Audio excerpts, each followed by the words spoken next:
Bismillahirrahmanirrahim. Assalamualaikum warahmatullahi wabarakatuh. Waalaikumsalam warahmatullahi wabarakatuh. Nahmaduhu wa nasta'inuhu wa nastaghfiruh wa min shururi anfusina wa min sayyiati a'malina. Man yahdihillahu fala mudilla lahu wa man yudlil fala hadiya lahu. Ashhadu wa nashhadu anna Muhammadan 'abduhu wa rasuluh. Allahumma salli ala Sayyidina Muhammad wa ala ali Sayyidina Muhammad kama sallaita ala Sayyidina Ibrahim wa ala ali Sayyidina Ibrahim wa barik ala Sayyidina Muhammad wa ala ali Sayyidina Muhammad kama barakta ala Sayyidina Ibrahim wa ala ali Sayyidina Ibrahim fil alamin innaka Hamidum Majid. Rabbi shrah li sadri wa yassir li amri wa hlul 'uqdatam min lisani yafqahu qawli.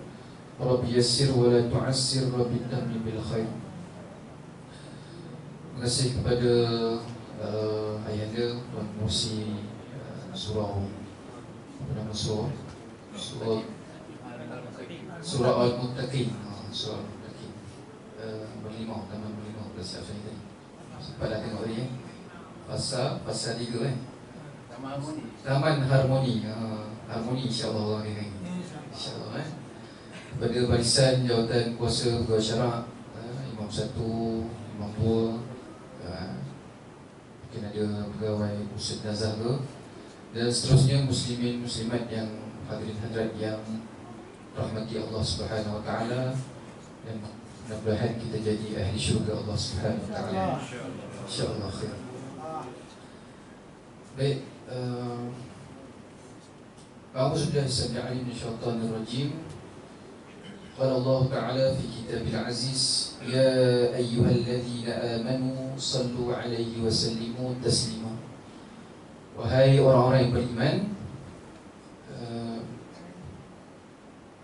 disuruh ke atas kamu, diperintahkan ke atas kamu, sallu, berselawat ke atas Nabi sallallahu alaihi wasallam, yang mana para malaikat pun berselawat ke atas Nabi junjungan besar Nabi Muhammad sallallahu alaihi wasallam. Baik tuan-tuan, insya-Allah kita bersyukur kepada Allah Subhanahu wa taala pada malam berapa Rabiul Awal ni? Siapa ingat? 6 Rabiul Awal, 6 Rabiul Awal. Kita dah masuk 6 Rabiul Awal, yang mana Rabiul Awal ni dimasyhurkan sebagai bulan kelahiran Nabi sallallahu alaihi wasallam. Maknanya adalah munasabahnya, adalah patutnya kita meraihkan bulan kelahiran Nabi sallallahu alaihi wasallam. Tapi walau bagaimanapun kita dalam keadaan orang kata diuji dengan penyakit yang tak nampak di mata, iaitu COVID-19. Alhamdulillah hari ini penyakit yang sembuh 452 kalau silap saya. Baik tuan-tuan, insya-Allah kita sama-sama bincang, bukan sekadar kita yang saya berada di depan tuan-tuan ni untuk mengajar. Kita sama-sama bincang kenapa perlu kita meraihkan majlis maulid. Sebahagian tempat kata maulid, sebahagian tempat kata maulud. Mana satu tuan-tuan? Dua-dua pun boleh. Cuma maulid ni namanya lahirnya, bila sambutan ni dalam bahasa Arab maulud. Bila kita buat sambutan namanya maulud. Maulud. Kalau maulid lahirnya. Kalau saya maulid. Maulid di mana? Maulid di Negeri Sembilan. Kalau tuan-tuan di sini maulidnya di Negeri Melaka lah. Mana sambutan kita buat, tak kisahlah ceramah ke, forum ke, kuliah ke, mana sambutan itu namanya maulid. Maulidun Nabi sallallahu alaihi wasallam. Baik, apa sejarahnya tuan-tuan bila kita sebut maulid ni? Kalau dulu kita di zaman Nabi ada maulid? Tak ada Zaman sahabat ada maulid? Ada zaman? Tak ada Tak ada. Zaman tabi'in pun tak ada maulid. Tapi kita buat macam mana tuan-tuan? Betul kita dah buat? Betul, yakin InsyaAllah yakin Baik. Majlis maulid ni dimulakan oleh seorang khalifah, zaman khalifah di Basrah lah. Sebab apa? Bila sebut, kadang-kadang kalau kita buat maulid adalah berbagai-bagai tanggapan. Berbagai-bagai tanggapan. Dia kata, apa ni buat benda yang Nabi tak buat, sahabat tak buat, tabi'in tak buat, kata ikut Nabi. Kata ikut Nabi. Dalam hadis sebut, man amila sunnati laisa minna fahuwa raddun. Barang siapa yang membuat sunnah, yang mana sunnah tu tak ada yang dalam perkara aku, urusan agama aku, maka perkara itu tertolak. Ini sebahagian yang menggunakan hadis-hadis ni lah, nak menolak perkara-perkara untuk sambutan maulid. Tapi kita tolak. Sebab apa? Sebab zaman sahabat duduk dengan Nabi SAW. Kalau lepas sahabat, tabi'in jumpa sahabat, dan sahabat jumpa dengan Nabi, maka susul galuh tu tak jauh, masih dekat lagi. Selepas tu tabi'in masih lagi jumpa dengan orang yang meriwayatkan tentang cerita tentang Nabi SAW. Ini keistimewaan zaman sahabat, zaman tabi'in, zaman tabi'in. Mereka ini dipuji oleh Nabi SAW, yang disebut sebagai generasi-generasi emas. Generasi-generasi emas. Bukan tuan-tuan yang emas lah, warga-warga emas, bukan. Maka, tapi dalam sebuah hadis, kalau tuan-tuan tengok, dalam ada pembacaan kitab Syama'il Muhammadiyah di sini. Tuan pengurusi kena usahakan lah, buat cari ustaz, ataupun maulana kita ni ramai, buat pembacaan majlis, pembacaan Syama'il Muhammadiyah. Apa maksud dia?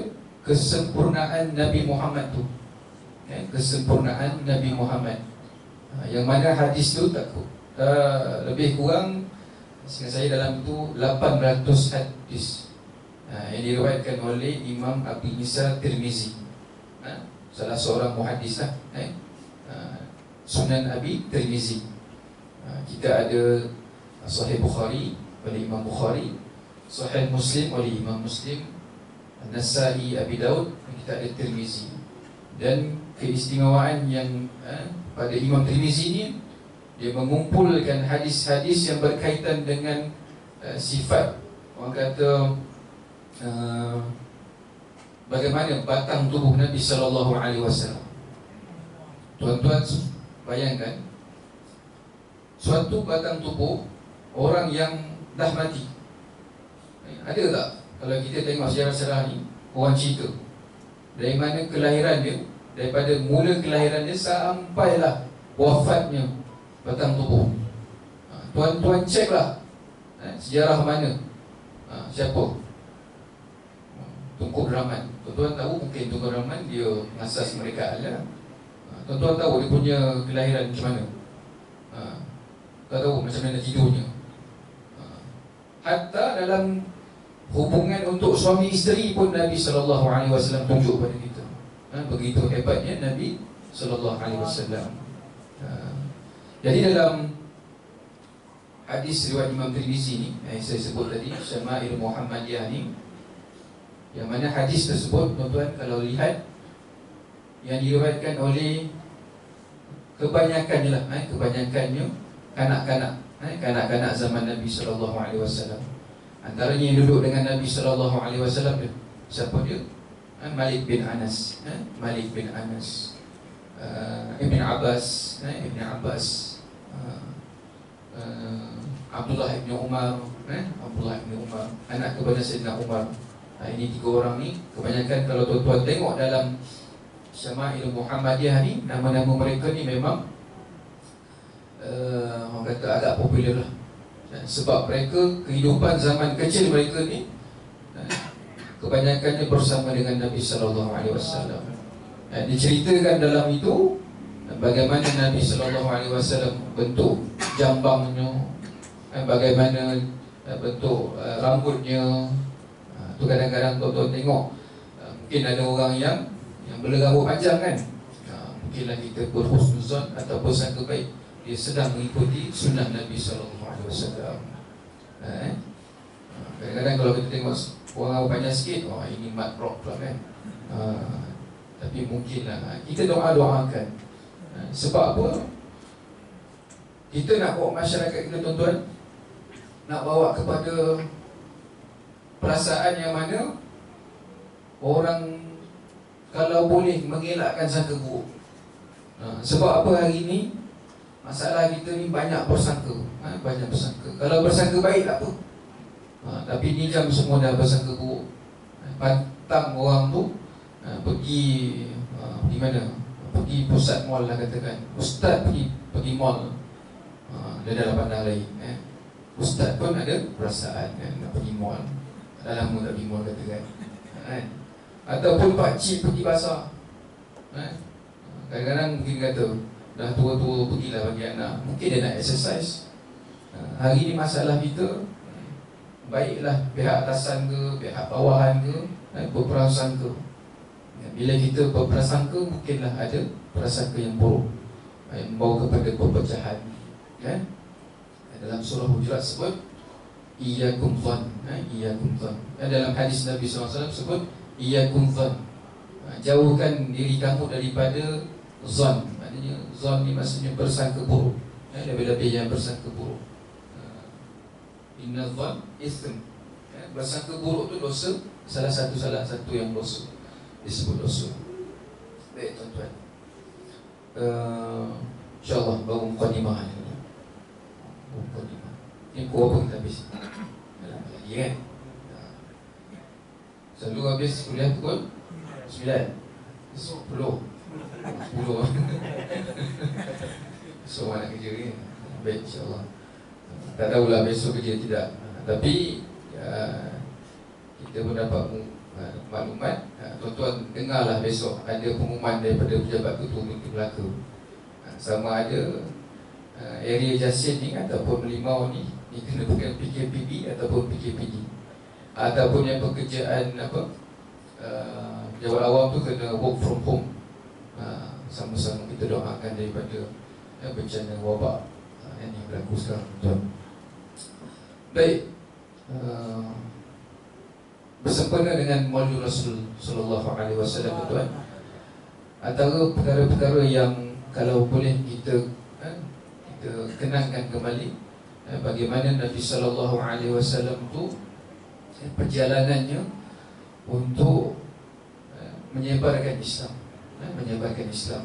Dan begitu kalau kita nak cerita tentang kelahiran Nabi sallallahu alaihi wasallam, semua kata-kata saya tadi sini, kalau saya tanyalah semua dapat jawab kan. Berapa hari lahir Nabi sallallahu alaihi wasallam? 12 Rabiul Awal. Confirm 12 Rabiul Awal. Yakin? Lock jawapan tu. Lock. Lock kan? Okay, baik. Itu mungkinlah yang masyhur di kalangan kita Tapi untuk tarikh Nabi sallallahu alaihi wasallam ni banyak pendapat ulama. Ada yang kata 12 Rabiul Awal, ada yang kata 24 Rabiul Awal, ada yang kata 7 Rabiul Awal. Ada 3 pendapat. Tapi ala kulli hal pun ataupun yang mana yang penting sebenarnya kita mengingati kelahiran Nabi sallallahu alaihi wasallam demi untuk membenihkan cinta kita kepada Nabi sallallahu alaihi wasallam. Tanpa beliau, tuan-tuan, mungkin kita tak mengenali agama kita pada hari ini. Mungkin kita tak mengenali agama Islam, kita tak mengenali syariat kita, kita tak mengenali hukum hakam kita, kita tak mengenali yang paling penting iman kita, tuan-tuan. Maknanya kita sekarang minta Allah Subhanahu Wa Taala, minta sungguh-sungguh supaya iman kita ni dikekalkan, dikekalkan sampai ujung nyawa kita. Sebab apa? Kita mungkin hari ni seronok-seronok mendengar kuliah, pergi solat, pergi berzikir hari ni. Tapi entah mana yang tahu, hujung-hujung nanti wa'ayazubillah kalau kita tak dimatikan dalam iman kita. Pasal Nabi sallallahu alaihi wasallam sebut dalam doa, Allahumma tsabbit qulubana ala dinik. Allahumma tsabbit qulubana ala dinik. Ya Allah, ya Tuhanku, sabitkan tetapkan, pasakkan imanku dalam agamamu, ya Allah, ala dini. Maksudnya kita minta kepada Tuhan, lepas salat minta Allahumma tsabbit qulubana ala dinika wa ala ta'atika, dalam mentaatimu ya Allah ya Tuhan. Baik. Yang keduanya, dalam sambutan Maulid Rasul ni, mari kita kenali, kadang-kadang kita buat majlis maulid. Jadi ialah orang Melayu ni, bila dia akan ingat, akan mengingat Nabi sallallahu alaihi wasallam. Hari tuan-tuan sini ingat, alhamdulillah. Kalau begitu ingat, alhamdulillah. Tapi kalau tempat lain, tak tahulah. Mungkin dia akan ingat waktu maulid, masuk waktu maulid. Waktu apa lagi? Waktu Isra Mi'raj, dapat ni kan? Isra Mi'raj. Lagi? Apa lagi? Satu lagi, waktu Ramadan. Waktu Ramadan. Dia akan cerita, Allahumma salli ala sayyidina Muhammad. Kan? Yang hujung boleh. Apa sebab? Sebab batang tubuh badan dia pun tak pernah datang masjid. Habis bersebab kau ikut. Dia kata janji orang ikut kan. Kita baca pun orang baca. Orang baca pun kita baca. Jadi tak ada apa? Tak ada penghayatan. Tak ada penghayatan terhadap selawat ke atas Nabi sallallahu alaihi wasallam. Jadi bila kita nak masuk maulid ni, kita doa kepada Allah Subhanahu wa taala sungguh-sungguh, supaya dengan amalan zikir kita, amalan selawat kita, supaya Allah Subhanahu wa taala dan kekasihnya Nabi Muhammad sallallahu alaihi wasallam pandang. Tuan-tuan, dalam hadis sebut majtumi'a qaumun fi baitin min buyutillah.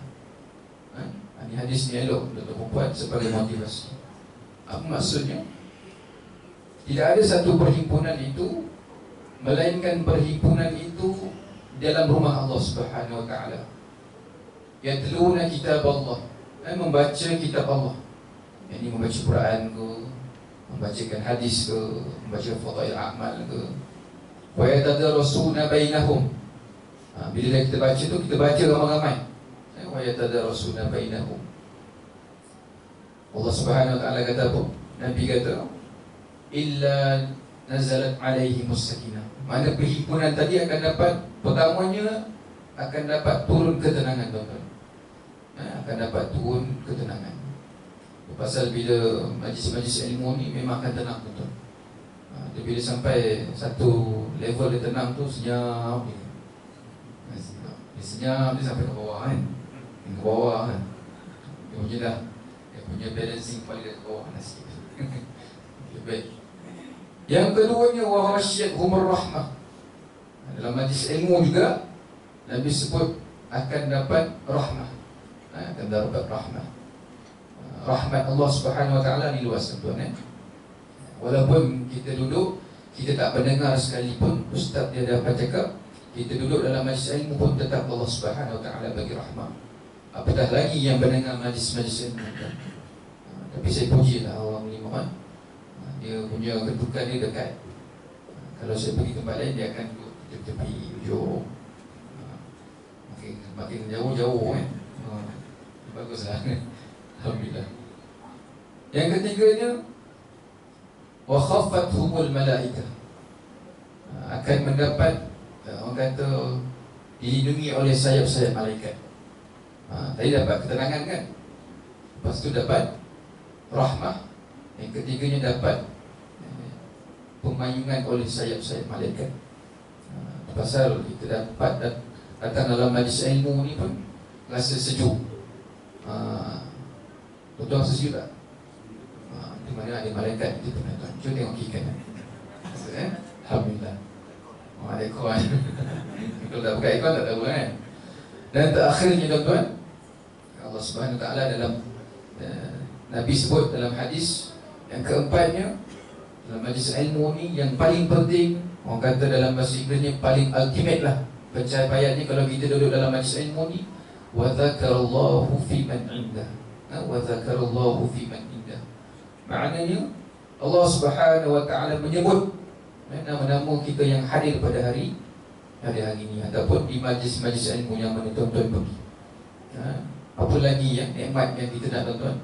Bila mana Allah Subhanahu wa taala sebut nama kita. Inilah yang kita akan menjadikan bukti bila kita di akhirat dan di hari akhirat nanti.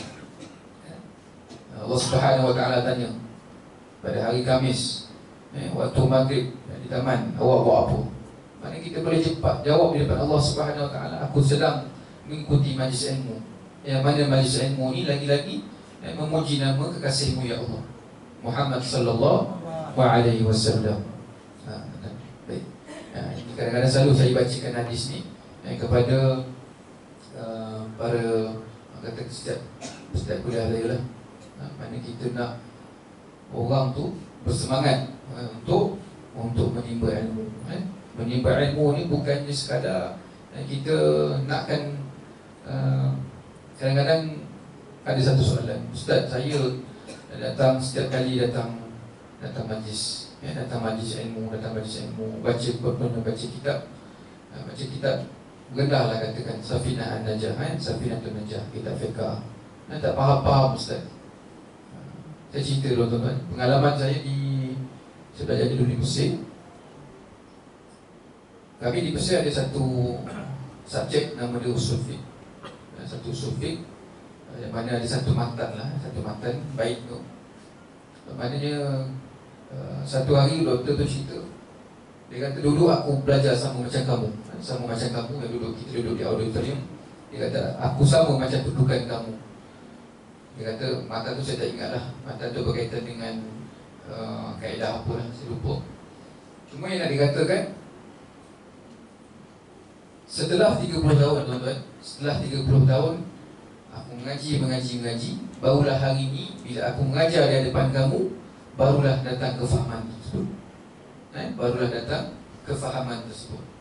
Maknanya nak cerita sini tuan-tuan, bila kita datang majlis ilmu ni, kefahaman yang Allah Subhanahu wa taala bagi tu kadang berbeza-beza tiap-tiap orang. Maknanya Allah Subhanahu wa taala nak tengok usaha itu. Nak tengok usaha kita. Kadang-kadang mungkin yang mengaji Al-Quran, kadang-kadang kita tekan dalam mengaji Al-Quran, terangkat kadang so, si, shi kan, sebut da, do, wairil maghdubi alaihim waladdallin pun ada, waladdallin pun ada, do kan. Maknanya susah nak makhraj, kita pun bukan di kalangan orang Arab. Maka Allah Subhanahu wa taala tu dalam Al-Quran yang diturunkan 30 juzuk tu, bukannya kalau kita dapat hafaz 30 juzuk tu alhamdulillah, tapi bagaimana usaha kita untuk mendalami ilmu Al-Quran tu Allah Subhanahu wa taala.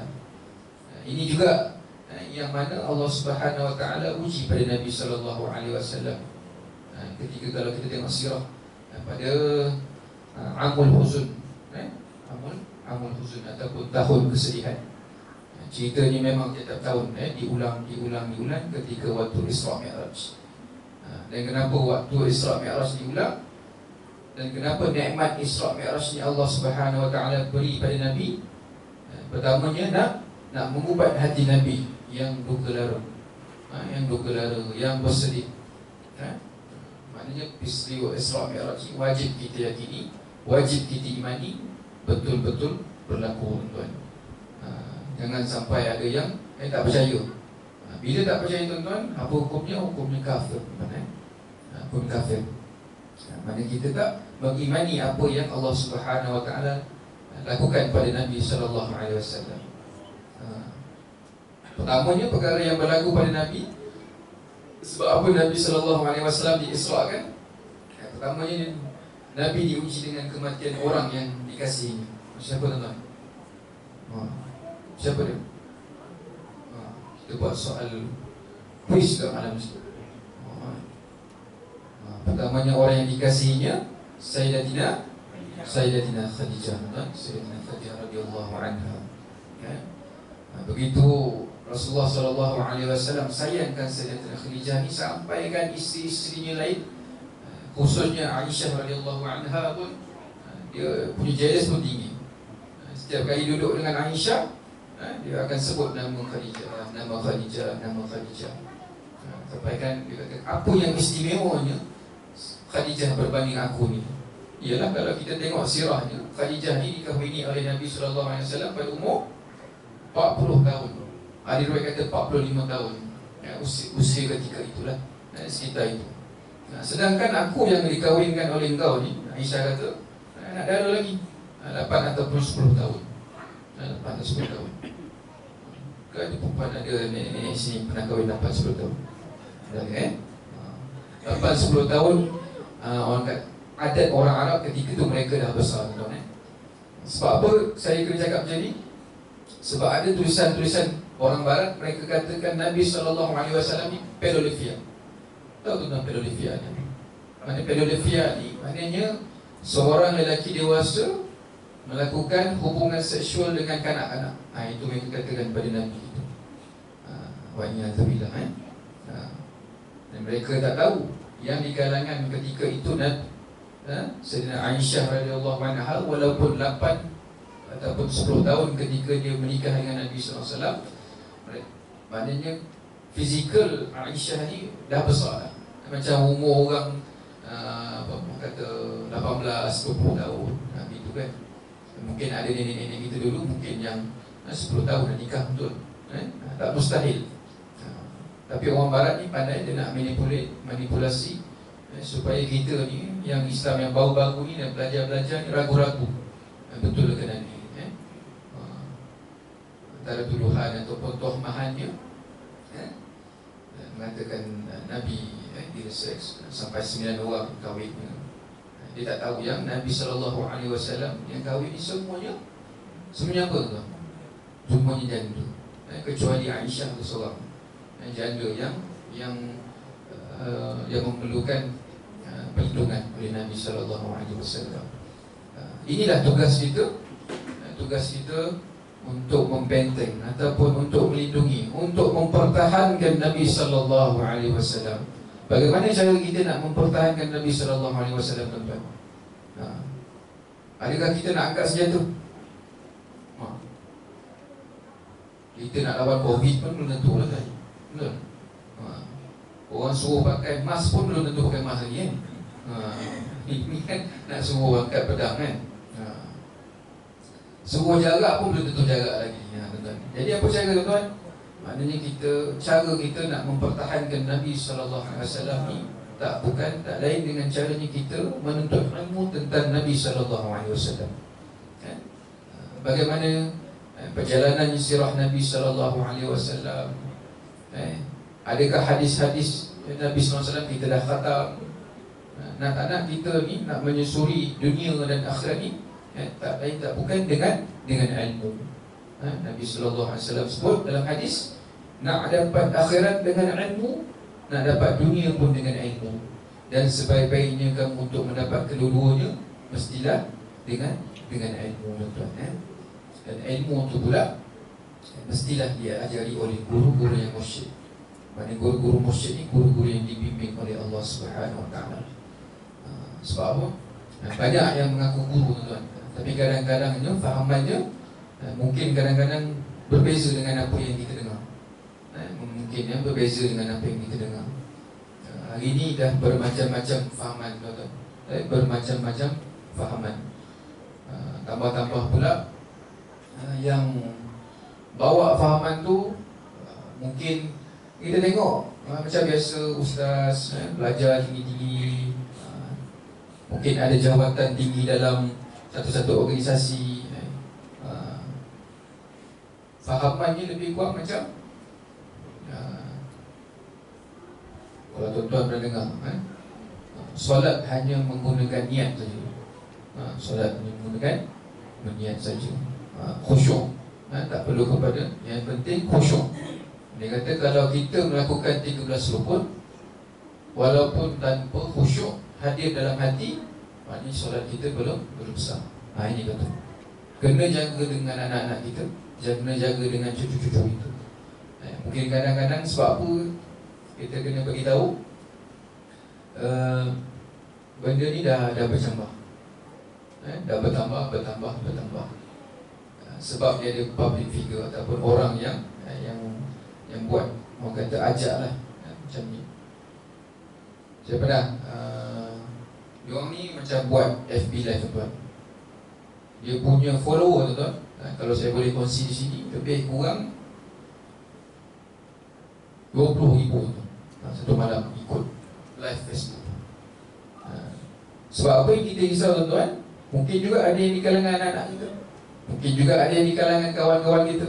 Yelah, anak muda solat 5 waktu susah sangat kan? Nak bangun subuh, nak bangun zuhur, nak bangun asar, maghrib, isyak kan? Maka diajaklah, diajaknya cara untuk menyembah Allah Subhanahu Wa Taala. Yang penting dengan niat, dengan niat. Yang keduanya, menafsirkan nama-nama Allah Subhanahu Wa Taala mengikut dia punya rasa yang sesuai. Tak tahu lah tuan-tuan tengok Facebook tidak? 2-3 hari ni dah orang kata heboh. Jabatan Mufti Negeri Sembilan pun, tak tahu Jabatan Mufti kita dah keluar belum statement tu. Jabatan Mufti Negeri Sembilan dah keluarkan dia punya ajaran dia, nama dia ajaran Alam Lahud Jallallah. Alam Lahud Jallallah. Antara sempat saya baca snap tu, dia kata kita menyembah Allah Subhanahu Wa Taala Rabbul Alamin tanpa Nabi Adam alaihissalam, bukan dengan kewujudan bapa manusia Nabi Adam. Maka dia terjemahlah Ar-Rauf tu, Ar-Rahman tu, kalau kita terjemahkan sebagai Maha penyayang kan. Maka disebut di situ Ar-Rahman itu Maha bukan Maha, lebih kurang apalah ayat dia pelik-pelik sikit lah tuan. Belajar tinggi-tinggi, belajar yang bukan daripada bidang agama ataupun latar belakang agama, tapi cuba untuk membawa pendekatan orang ke arah agama. Kan pelik kan? Kan pelik. Macam kita lah nak pergi doktor kan, nak pergi jumpa doktor. Ada kita jumpa, kita sakit demam, kita jumpa mekanik tuan. Ada? Tak ada kan? Kalau kita rasa macam nak beli ikan, adakah kita akan pergi jumpa tokek motor tuan? Tak adalah. Maknanya urusan agama ni biarlah kepada orang yang ahli tuan. Urusan agamanya biarlah pada orang yang ahli. Kalau kita nak tanya hukum hakam sekalipun, tanyalah, kita ada mufti kita, ada jawatan kuasa, fatwa kita. Kadang-kadang ustaz-ustaz yang bagi jawapan dia mungkin berbeza dengan apa yang mufti fatwa kan. Kadang-kadang ada juga yang nak main-main, mungkin dia nak tanya ustaz tu, tapi jawapan dia dah ada lah, saja nak test, Ini pun masalah juga kan. Kadang-kadang itulah pun saya risau tuan-tuan. Tuan-tuan ada rakam-rakam ni. Kita tak risau tuan-tuan, cuma kita risau bila dah tersebar kan. Contohkan tuan-tuan tersebar, orang akan kat video, edit apa semua kan. Itu yang akan macam jadi fitnah tuan. Walaupun asalnya memberi manfaat, tapi dalam masa yang sama juga akan memberi mudarat tuan. Tapi alhamdulillah, saya pesan kepada tuan-tuan, insya-Allah moga-moga ini menjadi orang kata amalan jariah saya lah kepada tuan-tuan dan puan-puan sekalian. Baik tuan-tuan, insya-Allah pada malam ni juga saya nak sharing sikit lah. Satu buku saya kira mungkin bacaan yang ringkas. Tuan-tuan boleh cari kedai-kedai buku. Buku ni disebut dengan Talbisu Iblis. Talbisu Iblis. Dengan Iblis, dengan ustaz yang bawa cerita-cerita Iblis tu kan. Bukan tuan-tuan, maksudnya Talbisu ini tipu daya, pembohongan, pembohongan ataupun tipu daya oleh Iblis lah. Bagaimana tipu daya Iblis kepada orang awam, bagaimana tipu daya Iblis kepada para asatizah, para ustaz-ustaz, para ulama, para apa lagi yang mentadbir dunia seperti raja, Perdana Menteri. Buku ni karangan oleh Ibnu Al-Jauzi, bukan Ibnu Qayyim Al-Jauzi tuan, Ibnu Al-Jauzi. Dah ada pun dia punya terjemahan oleh Dr. Zaharuddin Abdul Rahman. Cuma dalam pada kesempatan saya sesingkat ni, saya nak kongsi satu tajuk, iaitu tipu daya iblis terhadap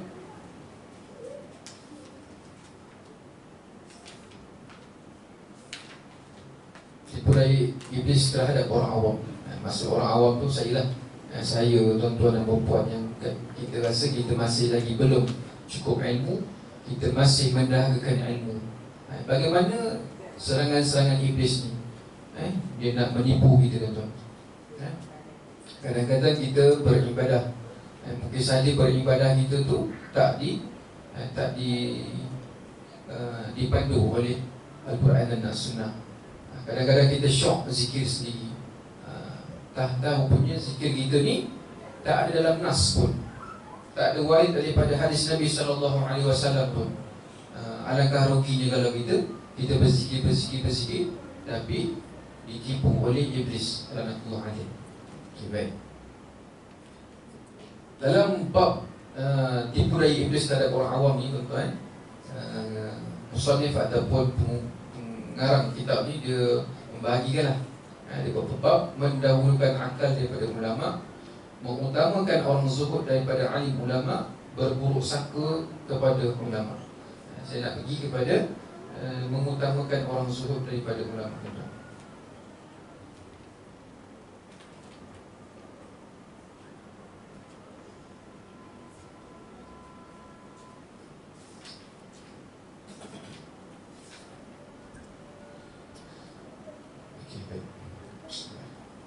Berkata Imam Al-Jauzi, wa minal awami man yarda an akli nafsihi fala yubali bi mukhalafati ulama, famata khalafat fatwahum 'ardahu akhadha yaruddu 'alayhim wa yaqduha fihim, wa qad kana ibn Uqayl yaqul qad 'ashtu hadhihi as-sinin falau adkhaltu yadayya fi san'i sani'in laqala afsadatha 'alayya falau qultu ana rajulun 'alim laqala barakallahu laka fi 'ilmika laysa hadha min syughlika wa hadha syughluhu amrun hissiyyun lam tu'adhu fahimtuhu walladhi ana fihi min al-umur amrun uqayli fa idza aftaituhu lam yuqbal.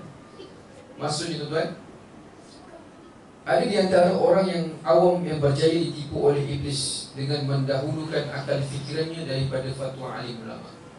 Ini maksudnya, tuan-tuan, bila kita, contohlah kita buat sambutan Nabi SAW, kita ikut kepala kita nak buat, ikut kepala kita.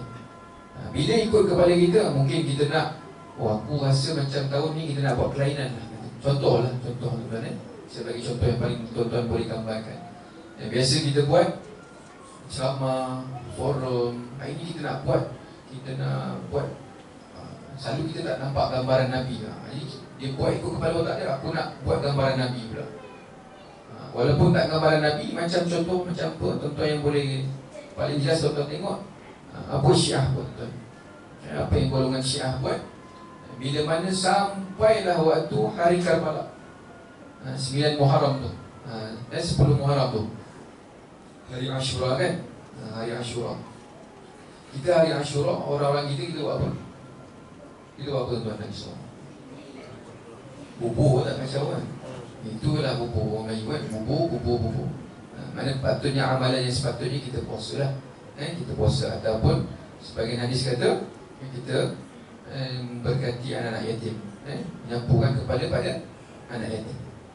Mana berbeza pula dengan orang Syiah ni. Apa orang Syiah buat? Mereka pada hari tersebut akan apa? Akan membantai diri mereka, bantai. Pakai apa? Pakai pisau, tuan-tuan. Pisau berdarah-darah. Bayi yang kecil kesian, kepala dicukur berdarah-darah. Apa motifnya? Jawapan mereka mengenangkan kembali pada hari kematian Sayyidina Husain. Sayyidina Husain radhiyallahu anhu. Siapa Sayyidina Husain? Junjungan Nabi sallallahu alaihi wasallam. Kita ahli sunnah wal jamaah, kita pun sayang Nabi sallallahu alaihi wasallam. Kita cintakan ahli bait Nabi sallallahu alaihi wasallam. Lagi-lagi Sayyidina Husain, Sayyidina Hasan, Sayyidina Ali, Sayyidina Fatimah radhiyallahu anha kan. Tapi kita masih lagi dibimbing oleh akal, dibimbing oleh kata-kata ulama kita. Mana kita buat ni ada batasan. Kita bacakan sirah, kita bacakan kisah tu untuk jadikan sebagai pengajaran. Tapi mereka ini bila berfikiran luar akal, berfikiran luar konteks akal, maka inilah yang terjadi pada Syiah. Tapi kalau tuan-tuan tengok pun yang buat tu semua orang yang bawah-bawah. Tuan-tuan tengoklah ada video tak yang ayatollah tu, yang pakai serban hitam kan sampai nampak kepala. Ada yang buat? Tak ada pun. Contohlah katakan nikah mut'ah. Ini paling apa? Paling diminati lah kalau orang-orang yang masuk Syiah ni.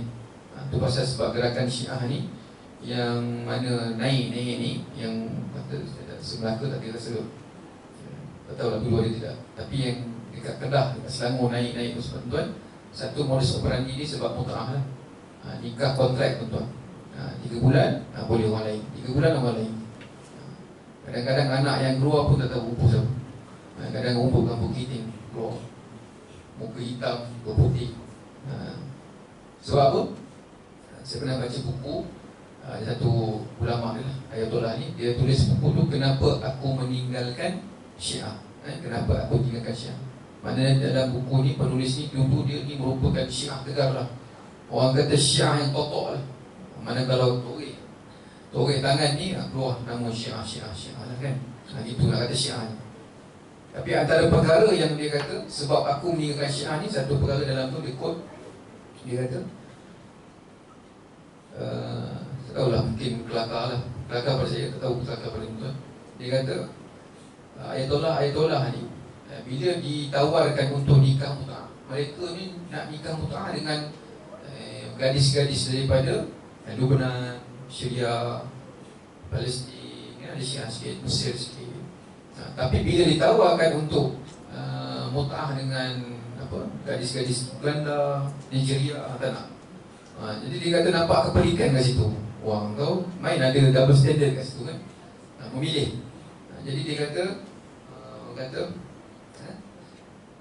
lepas tu bila ditanyakan, jangan ditanya. Perkara ni ayatollah saja yang dapat keistimewaannya. Jadi dia mula berfikir.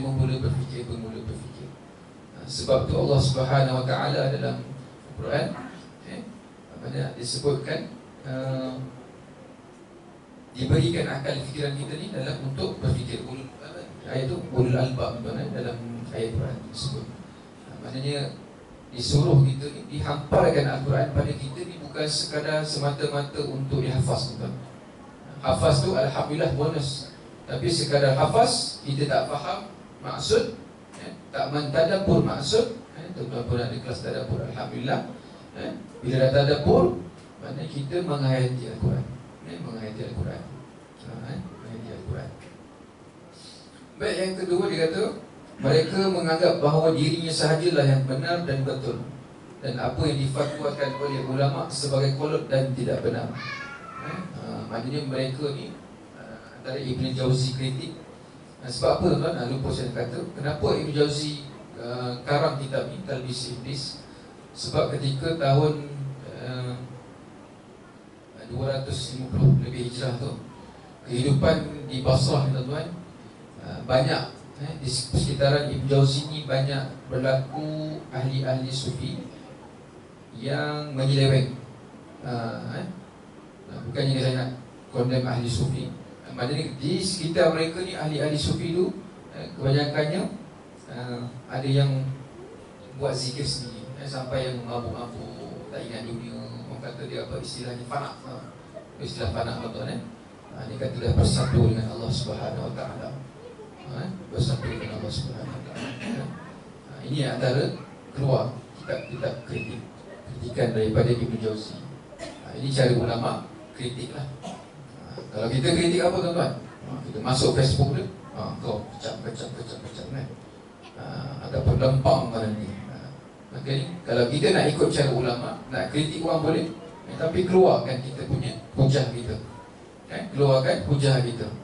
Jangan kita cakap belakang, cakap depan-depan. Apa yang awak buat ni begini sekian. Apa yang awak ajar ni tak betul. Maka dari situ kita boleh bermusyawarah.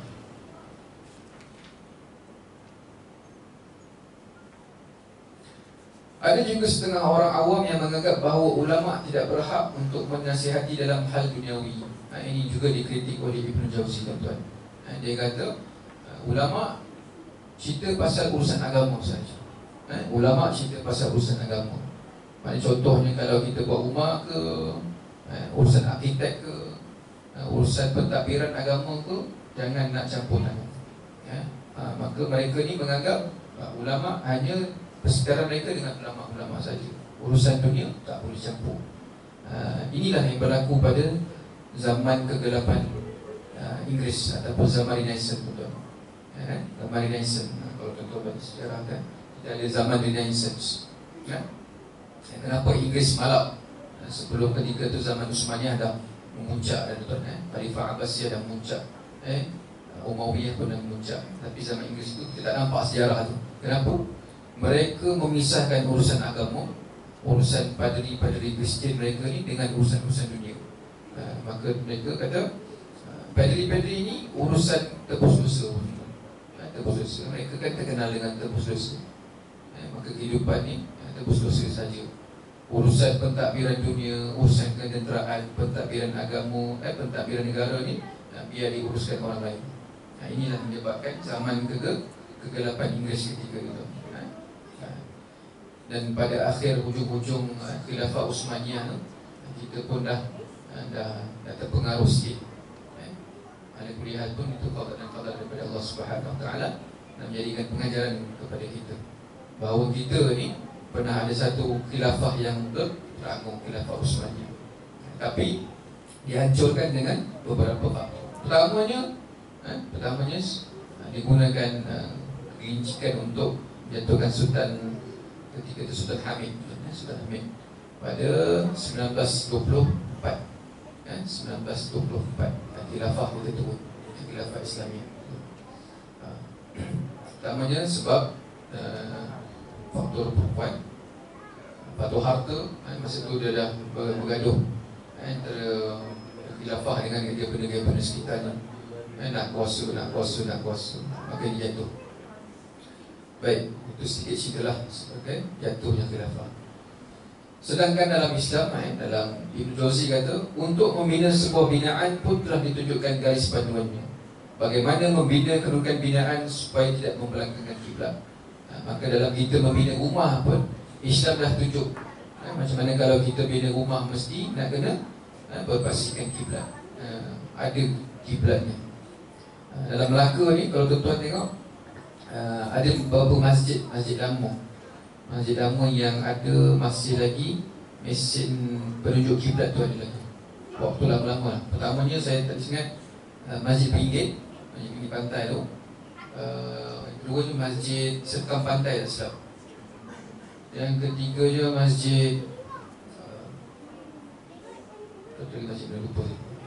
Masjid Sekam Pantai, Masjid Peringgit, Masjid Kampung Hulu tu kan. Dia ada dekat tempat belakang tu macam untuk mengukur kiblat.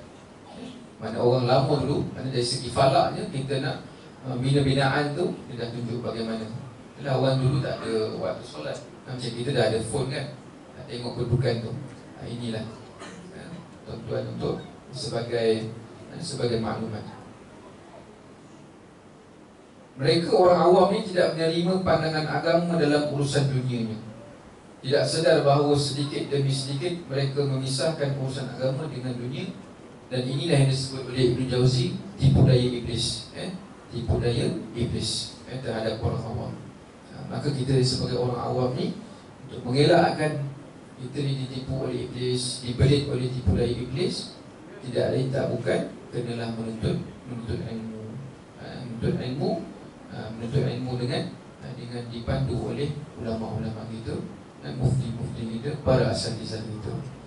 Macam tu jugalah kita bila kita sambut Maulid Nabi sallallahu alaihi wasallam ni, maka kita dipandu oleh Al-Quran dan Sunnah. Ya, kita sambut Maulid ni dengan ilmu, ataupun bahasa mudahnya kita ada peningkatan. Bukan tiap-tiap tahun kita nak berceramah. Berceramah tu bagus, berforum tu bagus, Tapi bila kita ada buat penambahbaikan, kalau phone pun kita boleh tambah mungkin dulu 3310 cokiannya phone kan. Naik pula Samsung, sekarang dah iPhone, lepas tu Huawei, kita naik upgrade. Apalah salah tuan-tuan, kalau mungkin tahun depan ataupun lepas ni mungkin boleh buat daurah ataupun talaki kitab Syama'il Muhammadiyah khatam, kan alhamdulillah. Maknanya ada satu penambahbaikan dalam diri tuan-tuan dan puan-puan. Saya bercakap untuk diri saya sendiri. Maka kita sama-sama untuk tambah nilai kita demi membuktikan cinta kita pada Nabi sallallahu alaihi wasallam. Dalam Syama'il Muhammadiyah, contoh yang paling dekat yang boleh saya ambil Syama'il Muhammadiyah ni, kenapa sebut Syama'il Muhammadiyah? Sebab dia cerita tentang fizikal Nabi sallallahu alaihi wasallam, tuan-tuan. Kadang-kadang bila kita dah contoh macam kita sukalah pada orang tu kan, kadang-kadang kita bila orang tanya macam mana orangnya, kita boleh sebut begini rambutnya, tubuh badannya macam ni. Nabi SAW ni tak tinggi, tak rendah, rambutnya ikan mayang, sampai ke antara bahu ni panjang bagaimana, kulitnya putih kemerah-merahan, jambangnya selimut ini. Kita boleh cerita bagaimana Nabi. Ini cerita Nabi tu macam mana? Macam tu lah. Bila kita balik nak katakan daripada Syekh Muhammad, bagaimana, apa cerita tadi? Macam tu lah cerita Ustaz cerita tadi kan. Maknanya bila kita cerita dengan kitab katakan, maknanya saya boleh bagi contoh, kita targetlah maulidnya 29 April nanti. Maknanya 2 bulan sebelum ni kita dah baca khatam, dah baca start Syama'il sampai 29 tu majlis maulid kita, majlis khatam, kitab Syama'il Muhammadiyah. Kitab yang paling ringkas, tuan. Terjemahan pun dah ada lah. Ataupun boleh kita baca kitab sirah yang kecil-kecil tu. Kitab sirah kecil-kecil Nabi SAW. Jadi beberapa kitab, tuan-tuan. Yang pertamanya sirah, fiqh sirah oleh Dr. Said Ramadan Al-Buti, almarhum Dr. Said Ramadan Al-Buti. Dr. Said Ramadan Al-Buti ini salah seorang ulama Syria, yang mana dia mati dalam keadaan ditembak, tuan-tuan. Saya 3 tahun lepas ditembak ketika tu peperangan. Sekarang kan masih Syria lagi, masih tengah berperang tentera Bashar al-Assad. Fiqh Sirah Al-Buti ni antara yang fiqh yang terkenal, yang bahasanya mudah difaham, dah ada pun terjemahan. Yang keduanya, ulama daripada negeri belah-belah India ni, dekat Dahlawi, namanya fiqh Rahiqul Makhtum, Sirah Rahiq Al-Mahtum, Rahiq Al-Mahtum, Rahiq Al-Mahtum, Naisaburi, Imam Idris Al-Naisaburi. Naisaburi ni belah-belah daripada dekat Nablus sana, belah-belah Uzbekistan sana. Di Karang kitab Sirah Rahiq Al-Mahtum. Ini antara 2 kitab yang boleh saya cadangkan, tuan-tuan, untuk kita menelusuri sirah tentang perjalanan Nabi sallallahu alaihi wasallam. Mungkin kita dah ada yang belajar, mungkin kita ada yang ilmu, mungkin sekadar yang asas. Bagaimana Nabi lahir, kita belajar Nufatul Ain kan. Nabi lahir tahun gajah. Lepas tu Nabi diwahyukan umur berapa lebih kurang, dia diangkat jadi Nabi umur 25, dekat Rasul 40. Tapi dalam Rahim Al-Mahtum ni detail, tuan-tuan, detail, dan sumbernya sahih, sumbernya sahih berlaku. Mana tak ada keraguan di situlah. Bila orang tanya mana sumbernya, kita belajar daripada Rahim Al-Mahtum ataupun Fiqh Sirah Ramadan Al-Buti. Baik. Okay, baik. Termasuk sikit yang bab yang kedua ni. Tadi bab orang menipu orang awam. Ini mengutamakan orang zuhud daripada alim ulama, tuan-tuan. Antara 2 bab ni saya selalu kongsikan kepada jemaah-jemaah. Ataupun kalau saya kuliah-kuliah, saya bawakan 2 bab ni. Kenapa mengutamakan orang zuhud daripada alim ulama? Bagus tuan-tuan, kita utamakan orang zuhud. Tapi dalam ni pengkritik Ibn Jauzi ni ada sebab. Dia kata wa min talbisihi alaihim taqdimuhum mutazahhidin ala ulama. Falau ra'a hubbat as-sufi ala ajhal an-nas azamahu khususan idza qata'a ra'sahu wa takhsha'u lahum wa yaquluna ayna hadha min fulan al-'alim ذلك طالب الدنيا وهذا زاهد لا يأكل عنيبة ولا رطبة ولا يتزوج قط جهلا منهم بفضل العلم على الزاهد وإيثارا لمتزاهد على شريعة محمد بن عبد الله صلى الله عليه وسلم. Baik. Apa penulis kata tuan? Dia kata ada di antara orang awam yang ditipu oleh iblis kerana mendahulukan orang yang berpakaian seperti orang zuhud berbanding ulama. Macam mana kita tengok orang berpakaian zuhud, berpakaian zuhud, kita tengok orang macam pakai serban besar gitu kan, pakai jubah, pakai apa, apa melege-lege jubah kan, ridak ni memang besar juga, berbanding ulama. Kadang-kadang tengok ustaz-ustaz macam biasa je kan. Mana kita akan, mana ni kita akan pergi tuan-tuan? Mana kita akan pergi? Antara orang zuhud ataupun orang ulama. Mesti contoh kalau kita katakan kita akan pergi yang serban besar lah kan. Serban besar ni ilmu banyak kan. Tapi Ibn Jauzi kata belum tentu. Kenapa dia kata begitu? Orang awam juga mudah tertipu pada seseorang yang berjubah, berkopiah dan berserban tanpa mengetahui hakikat sebenar pribadi seseorang. Sebenar sebab apa? Kita ni pakaian ni luaran saja tuan-tuan, luaran saja. Mungkin saja dalam cerita kan, dalam cerita boleh saja pakai nampak lebay orang yang kita tahu kehidupan yang realiti dia macam biasa-biasa, tapi dalam cerita orang main pakai serban, pakai jubah. Kadang-kadang kita kena kritik jugalah penerbit filem ni kan. Orang ni kita tahu orang ni yang berhuha-huha, tapi dalam filem pakai songkok kan. Ini antara yang dikritik oleh Ibn Jauzi. Seorang yang berpakaian seperti orang zuhud tidak semestinya dia zuhud. Ada kalanya dia hanya bermuka-muka untuk mendapatkan sanjungan dan pujian daripada orang lain saja. Nilai zuhud yang sebenarnya bukanlah pada pakaian semata-mata, tetapi ia terletak pada hati. Ini kadang-kadang masyarakat kita lah, khususnya mudah saja tertipu. Sebab apa kita fenomena apa zaman yang mana dihadiri oleh ulama-ulama daripada Indonesia, habaib. Kita tak salahkan habaib tuan-tuan, tapi ada sebahagian orang yang mengaku dirinya habib, mengakunya habib. Apa habib tuan? Habib ni maknanya dia keturunannya daripada Rasulullah sallallahu alaihi wasallam lah. Ada berapa juga di Malaysia ni. Sebab dalam kita keluarga Ashraf ni, termasuk saya ni, kita ada keluarga Rabitah Ashraf. Mana kita boleh kenal sesugalo tu, siapa yang tipu, siapa yang nak menggunakan gelaran Said ni, Habib ni, kadang-kadang nak menggunakan untuk kemasyhuran. Walhal dia tak ada pun, tak ada pun gelaran tersebut. Tapi untuk dapatkan sanjungan, dapatkan pujian, maknanya bila dia ada gelaran tersebut, dia akan duduk di depan. Dia akan di depan. Bila duduk depan, kadang-kadang orang akan layan dia, orang akan puji dia, bagus. Bila kita cek, tak ada.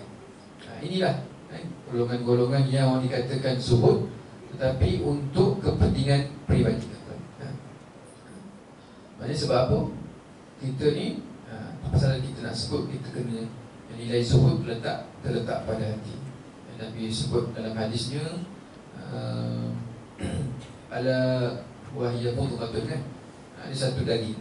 Daging tersebut idza salahat jasad kullahu. Jika baik-baiklah jasad ataupun badan satu orang. Idza fasadat jasad kullahu. Kalau rosaklah satu tubuh badan. Apa dia? Wahiyya qalb. Ala wahiyya qalb. Maka itulah disebutkan hati, daging tersebut. Kenapa Allah Subhanahu wa taala sebutkan qalb? Qallaba dalam bahasa Arab sebutnya maksudnya berbolak-balik. berbolak-balik. Bila berbolak-balik, kejap-kejap ada di atas, kejap-kejap ada di bawah, kejap-kejap atas kanan, kejap dia belah kiri. Maka hati kita ni sering berbolak-balik. Kadang-kadang kita berzikir seseorang kan, bila kita akan rasalah dalam hati kita, wah, bagus aku zikir hari ni kan, 3,000, 4,000 kan? Mungkin juga aku dah boleh cukup dah kampung amalan aku. Ini hati, mainan hati tuan. Maka oleh sebab itu Nabi sebut, saya katakan pada awal tadi, Nabi ajar kita sungguh-sungguh, Allahumma thabbit qulubana. Sama-sama kita sebut tuan.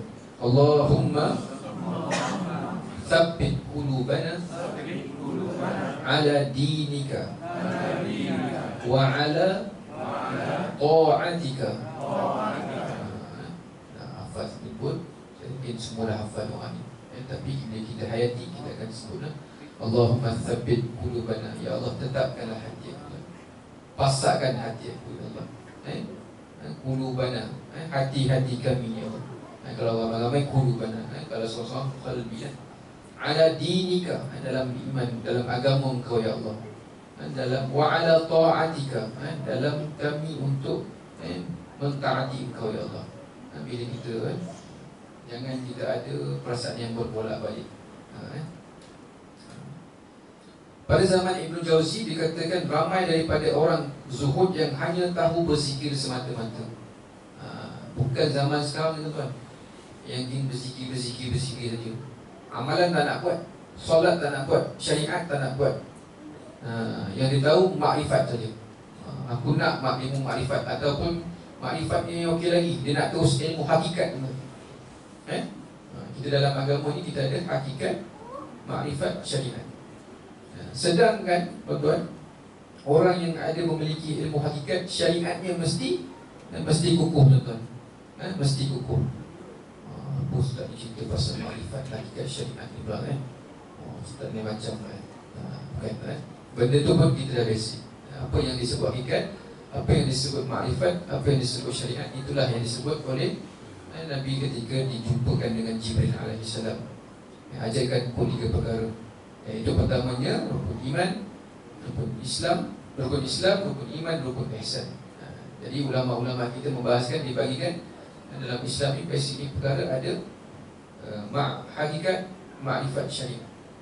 Tapi yang macam saya katakan tadi, golongan yang nak berzikir saja tu, dia katakan diri dia dah sampai golongan ahli hakikat. Bila sampai ahli hakikat, maka dia dah tak nak bercampur dengan orang syariat. Siapa orang syariat? Kita lah orang syariat tuan. Orang syariat yang nak mengaji tentang hukum hakam, mengaji macam mana syariat kita. Kadang-kadang syariat kita, kalau saya tanya bab wuduk pun belum habis lagi. Kalau tanya bab bersuci pun belum habis lagi. Tuan-tuan pergilah mana-mana masjid, mesti akan tak habis lagi bab bersuci, ataupun kita sebut bab taharah. Apatah lagi nak pergi bab jinayat, apatah lagi nak pergi bab munakahat, apatah lagi nak pergi bab muamalat. Belum lagi habis. Tapi ada sebahagian orang nak mengaku dirinya, aku dah sampai ahli hakikat, taraf hakikat. Apa ni taraf hakikat ni? Taraf hakikat ni yang disebutkan mereka ni adalah bersatu dengan Tuhan. Wa ya subhanahu tuan. Mohon kita bukan berada di kalangan orang. Bukan kita menafikan hakikat tuan, tapi kita boleh buat perbandingan sendiri. Buat perbandingan sendiri. Ahli-ahli hakikat ni kebanyakannya daripada minal awliya as-salihin. Awliya as-salihin ni, contohnya mereka, contohlah kita katakan yang paling kita kenal, Tok Arwah, Tok Kenali. Dia ni seorang ahli hakikat, bahkan dalam masa yang sama dia ahli syariat juga. Maka seiring, bukannya dikerjakan hakikat saja, tapi ahli ilmu syariatnya pun teguh. Maka inilah kita katakan betul-betul mencapai taraf hakikat yang sebenarnya, bukan tiba-tiba hakikat, bukan tiba-tiba hakikat. Ini yang dikritik oleh Ibn Jauzi pada sebahagian orang ketika zaman dia tu lah. Dia kata orang tu ketika tu berzikir saja, syariat ni tak ada. Mereka terlampau sibuk akan zikir-zikir mereka, tapi mengabaikan tuntutan menuntut ilmu. Sedangkan menuntut ilmu ni kat atas kita ni merupakan fardu ain. Talabal ilmu ala muslim, ala muslim faridatin, kulli muslim faridatin. Talabal ilmu ala faridatin ala kulli muslim. Menuntut ilmu ni setiap orang muslim adalah fardu, tuan-tuan, adalah fardu. Nak tak nak, upaya kita carilah ilmu sebanyak-banyak mungkin. Sedangkan Allah Subhanahu Wa Taala lebih mengutamakan orang yang menuntut ilmu berbanding ahli ibadah. Tuan-tuan pernah dengar cerita ahli ibadah yang beribadah di zaman Bani Israel, beribadah sampai 1000 tahun. Sampai 1000 tahun. Maka dia katakan depan Allah Subhanahu Wa Taala, dengan ibadah aku 1000 tahun ni, insya-Allah aku akan masuk syurga. Maka dia akan bongkar. Kata Allah Subhanahu Wa Taala pada ahli ibadah ni, kata, walaupun 1000 tahun kau punya ibadah tersebut hanya tak mampu untuk menimbangkan di mizan nanti, tak mampu. 1000 tahun punya amalan tak mampu lagi untuk menimbang di mizan, mizan timbangan Allah Subhanahu Wa Taala pada hari akhirat. Yang masukkan kita pada syurga nanti, masukkan syurga kita pada hari syurga oleh Allah Subhanahu Wa Taala hanyalah dengan apa, tuan? Dengan amalan kita, ke dengan solat kita, tuan? Dengan syafaat Nabi sallallahu alaihi wasallam dan apa? Dan rahmat Allah Subhanahu Wa Taala. Kalau rahmat Allah Subhanahu Wa Taala tak dapat, maka disitulah kita meminta syafaat Nabi sallallahu alaihi wasallam. Apa cara kita nak dapatkan syafaat Nabi sallallahu alaihi wasallam? Kita kan dah sebut tadi.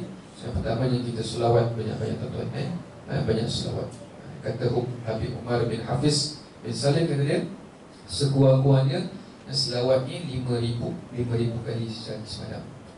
Macam mana kita nak buat 5,000 kali semalam? Agak tuan, kita terus 5,000. Buatlah lepas solat sikit, sibuk tu. Lepas